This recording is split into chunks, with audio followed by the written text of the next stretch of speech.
May isang treasure hunter ang nakadetect ng isang malapad na bato habang nagsasagawa siya ng paghahanap sa isang liblib na lugar.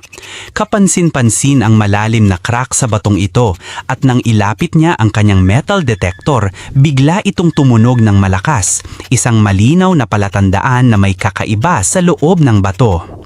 Ayon sa kanya, ang ganitong uri ng bato na may bitak ay madalas ginagamit bilang taguan ng kayamanan noong sinaunang panahon. Sa paniniwala ng mga treasure hunter, ang mga batong may natural na crack ay maaaring naglalaman ng precious stones tulad ng jade, quartz o iba pang mahalagang gemstones na natural na nabuo sa loob ng mahabang panahon. Dagdag pa rito, sinasabing ang mataas na mineral content sa paligid ng bato ang dahilan kung bakit tumutugon ang detector. Posible ring ang bato ay sadyang tinago upang hindi madaling mapansin ng iba.